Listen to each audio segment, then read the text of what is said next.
on Wednesday afternoon, and it is a warm, very summery day here. It's great. With golden leaves in the sky at the same time.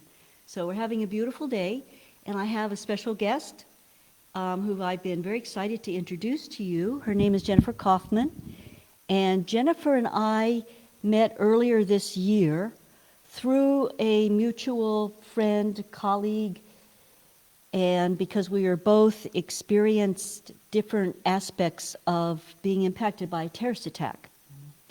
Jennifer was standing 15 feet from the bombing at the Boston Marathon bombing, terrorist attack in 2013. And of course, most of you know that my husband and daughter, Alan and Naomi, were killed in the Mumbai terrorist attack of 2008. So as a result of that, we connected, had a conversation, immediately had rapport, and found we had a lot in common. I was very inspired. I immediately felt Jennifer would be an amazing teacher to have here. She has quite a history, multifaceted history. In the business world, the corporate business world, bombing happened, chose to heal herself naturally. And so I invited her to come here to consider Synchronicity Sanctuary as a venue for giving retreats.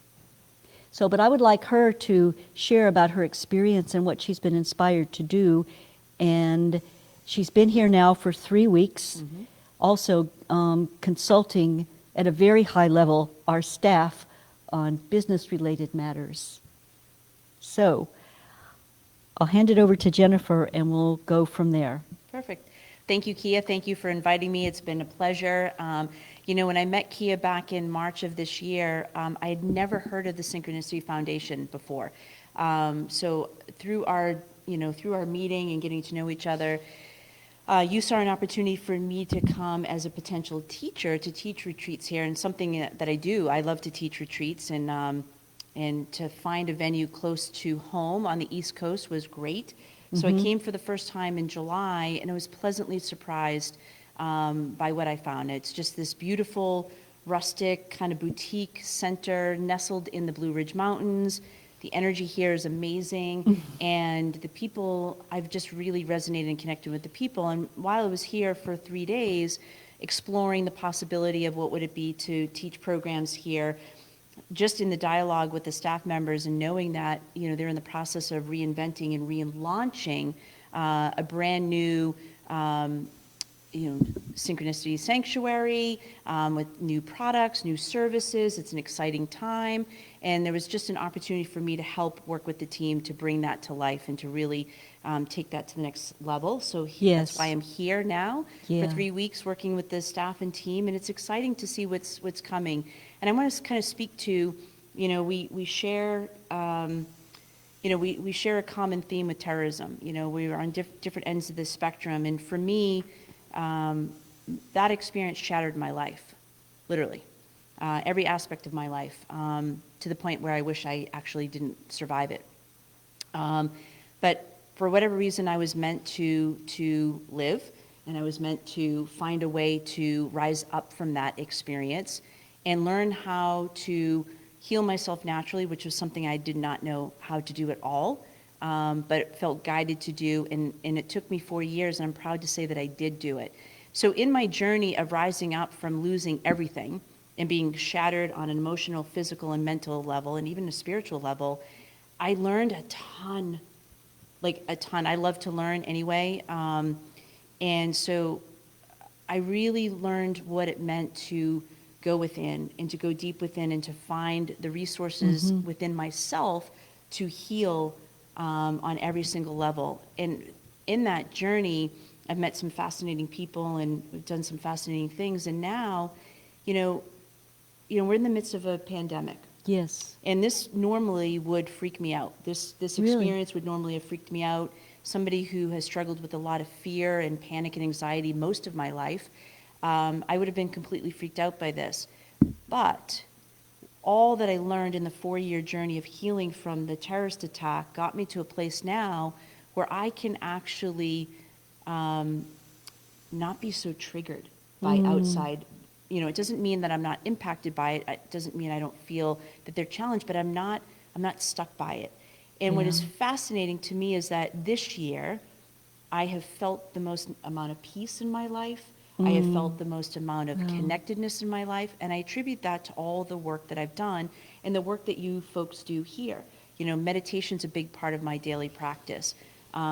Taking time to go within and reflect on what's important. I think that's one big takeaway. The experience of the bombing, for me, forced me to look at my life differently. And I had to look at what was working and what wasn't working. And what I didn't realize until that happened, there was a lot in my life that wasn't working. But I was just staying with the status quo and just, I don't really know why. But that was a great opportunity for me to really look at what matters most. And for me, it's about family, it's about connection, it's about relationships. And from there, how do we support and uplift one another? And especially when we're going through a difficult time. Yes, and it seems like you trusted your own inner guidance to lead you to different practices and tools, healing methods, natural healing methods that brought you back into a state of balance so that you could weather the ups and downs of the aftermath of this attack, which goes on for years. It wasn't like, maybe you got rid of some of the physical things and you're not in much physical pain, but these things linger and they have their effects on so many levels. Yeah, I would say trust is a big factor, trusting my own instincts. And I will say when I felt divinely guided to learn how to heal naturally, it's not something I had any awareness of. My background is completely in business and finance and economics, and so I did not have an awareness of this. However, I felt called to go down that path. And as it, one by one, people started showing up in my life. New modalities started showing up in my life that I was able to embrace and learn. And as a result, I was able to heal on a different level. It was profound. But I will say this. I had to trust myself over everyone else in my life. Right. My family, my closest friends, even my doctors felt that, I was taking a path in their mind was radical. In their mind, there was no sure way that I would be able to do that. And so I had a choice. I could listen to all of them, and I understand where they're coming from, right? They just want the best for me, but that was their own level of awareness. Right. I had to trust my own instincts and go down the path that I felt guided to do. And as a result, I'm sitting here today, healed from that experience, thriving from that experience, and honestly, it's a miracle. Yes, it truly is. You're a living example of that. And the miracle came from within you. And that's the beauty of it, and that's the power of it. That's so wonderful. And so you've been here at Synchronicity, this place that you never heard of before, tucked away in the Blue Ridge Mountains. I think you made some comment that this is the best kept secret, on the East Coast. No one knows about this place. You compared it to Sedona and Mount Shasta. So could you talk about your experience of being here and what's offered here that we take for granted, because those of us who have lived in this secluded place for all these years, we've been rather insulated from the rest of the world. And now we're opening our doors, welcoming in new teachers who are aligned with holistic living, such as yourself, who's mastered aspects of that you can now help other people to do. And now here you are, after having gone through that, you land here amongst us, and you're putting on headphones, and you're meditating to this sound technology, and walking around the mountains, and you share what your experience is about all of that. Absolutely. So, for me, being here for the last 3 weeks has been amazing. On so many different levels. First of all, the energy, so just the environment alone is just beautiful. It's nestled in the mountains, there's rolling hills, it's vast, it's spacious, there's nature walks, there's nature trails all around that you can do. But also because where the center sits, it sits on, a pile of quartz. And for those of you that know, quartz has a certain vibrational element to it, right? So the energy here is very high and energetic, very similar to Sedona. It's not quite the same, but has a very similar effect. Right. So as a result, my experience has been, I'm just able to process and grow at a more accelerated rate being here. So Yep. being in the environment, I mean, I do meditation at home on a daily basis. I use some of the technology that you folks have. And what I love about the technology is, for those of you who are not great at meditating, or you're not sure about meditating, this is a different thing, because trust me, I know when I first started meditating, it was a struggle for me. It was, I would sit there and I'm like, all these thoughts would come in, or all these, to-dos or ideas, and I was like, Right. there was no silence in the beginning. In fact, it was frustrating. But over time, I found different meditation techniques that would help me deepen my practice. But I will say, even though I've had a whole host of meditation, various different types that I've used in the past 15 years, the technology that you guys have actually deepens my experience and accelerates my experience. So I'm able Yes. to get into, a deeper level state that allows me to have more clarity, it allows me to have more productivity, and frankly, allows me to process things that are in the way of where I'm trying to go in my life. Right. And then, as a result of your meditation, as you know, our hearts begin to expand. Mm-hmm. We become more open to receiving love as well as giving love. Mm-hmm. And in the course of this week, in our conversations, you've shared some things with me about something that you do for your family and friends that I thought, wow, that is beautiful, and how amazing it must be to receive such a thing from Jennifer. But I don't want to say what it is. I want to save that for you. So in 2010, I took a year-long wisdom course, and one of the exercises at the very beginning of the course was you had to get in a small group of people, it was about 6 or 7 people in a circle, and the deal was you could not know anyone in the room, or in that circle. And the exercise was you had to go around to each person and say something that you liked about them. And I thought to myself, how on earth can you say what you like about them and you don't even know them? Right. And it was a profound experience. So we had 5 minutes to go around. So you had several rounds. And the first couple of rounds, I was stumbling, like, I have no idea what to say. I don't even know this person.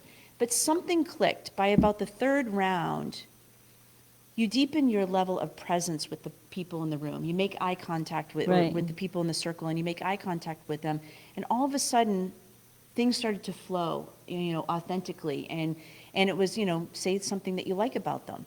That was such a profound experience for me that I left there going, oh my gosh, I'm going to incorporate this in my life. My family is big into expressing love for one another, and I do it with my close friends. And I was like, what if I were to take this and basically expand on, what do I love about this person in my life? So since I've come from, a terrorist attack, and, a bomb was placed out of discord, out of hatred, out of resentment, out of anger, I was like, why not? The antidote of hate and all that is love. So I coined this the love bomb. So here's how the love bomb goes. The love bomb goes, pick a person in your life, and you authentically share what it is you love about them. So I'll actually do a mini love bomb to Kia. What I love about Kia is that she just has such a beautiful presence. And whenever you're there in her presence, I feel cared for, I feel nurtured, I feel loved. Like, I feel like, you just are such like a divine, motherly, nurturing person. I love the fact that you love to dance. I love the fact that you love fine wine. I love the fact that we can go. But here's the deal. Like so it's just authentically speaking, like what it is that you genuinely love about the person. Now, here's the thing. I do this on a multitude of levels. I'll either do it on a special occasion, so for someone's birthday or a holiday, but sometimes I may just feel called to do it. The person might be down, and I feel genuinely I want to express love so that it will uplift them. And I'll either send them an email or a card or something like that, and it's profound. But here's the challenge. Yeah. So I find it's easy to do it for the people that are in my life that I'm close to. But what has been the biggest challenge is to do it for myself. So the irony is that the bombings taught me how to love myself in a way in which I hadn't before. Right.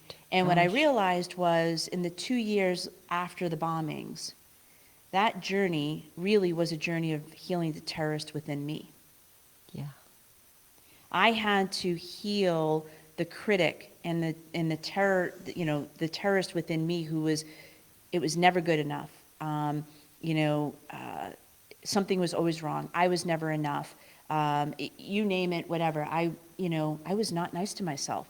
And that's not the person I portrayed outwardly. A lot of people knew me as very positive, energetic, whatever, but boy, my inner dialogue did not match what I said in the outer Wow. world. So this journey has taught me it's brought me home. It's brought me back to myself. It's taught me how to love. So, I'm now taking on this practice and deepening my own love of self, not from a boastful way, not from an ego way, but as a place of, I've learned that we have to be our very best friends. And when we are that, we vibrate differently. And when we vibrate differently, we actually attract more of what we want in our lives. This is the thriving aspect of it, and so many opportunities have arisen out of, just being aligned with who I am. Right. And so now, like, the challenge has been writing love bombs to myself. I've just started, while being here, I have a daily practice of expressing gratitude. I've done it for years. In fact, I've won an award for it. But now I'm upping that to include, what do I love about myself? What are the 5 things I love about myself? And really take the time to celebrate that. And it's really fascinating what that feels like when you do that. Right. And by bringing focus to that, you disempower that inner terrorist, Absolutely. because that terrorist has no power over us when it dissolves into love. And I get that image from The Wizard of Oz and that witch. Mm-hmm. She was the terrorist in that story. And of course, it's like a fiction and all of that. But she's like the terrorist, and she was Dorothy's inner terrorist, so to speak, right there. That was her mirror. And so, but it's sort of like it just dissolves, like she dissolved when water was thrown on her, Mm-hmm. which is just a benign substance that nurtures life, actually. So she was given something nurturing, but she dissolved Mm-hmm. because she was representing all that was bad and all that wanted to harm the good and the pure and the beautiful. Mm-hmm. I'd like to actually say something else. We're in a state now of such chaos. Both domestically and globally. With COVID, the economic aspects of things, and I find, myself included, that people are triggered by Yeah. all the different events going on. It's really easy to, when we get triggered, to focus outwardly and want to either, alienate the person or the entity that's causing it, Right. whatever. But what I learned is, whenever we're triggered, it's an opportunity to look within, because that trigger is pointing to an out of alignment within ourselves. So I like Yes. to phrase it as, if you're driving your car and you're driving down the road and all of a sudden a dashboard light goes on, do you ignore it? No, you don't ignore it. You sit there and you go investigate what's wrong. When you get triggered by something, it's an opportunity to go within yourself to find out what is going on. And it usually ties back to something that happened in childhood or an earlier life. And when you can go within and heal that, you Yes. can rise up from that. While you're doing that, I use Right. Ho'oponopono, Okay. because it's not easy for me to shift my triggers often. So while I'm in that journey of going within and processing, I will use Ho'oponopono, to the person or the government in this case, or any entity where I feel triggered, and I'll say the Ho'oponopono prayer. Yeah. And could you summarize that? Those are 4 lines. Some people may know about Ho'oponopono and some may not, but without the backstory, but just simply what those 4 lines are that are so helpful. So, there are a couple of different ways that Ho'oponopono said. I find that the one that works for me most is, I love you, I'm sorry, please forgive me, thank you. So that's how I phrase it. Yes. And so I will say, let's just say Kia triggered me. And I will say, you know, and Kia doesn't need to be with me for me to say this. I can be at home or in the car or whatever.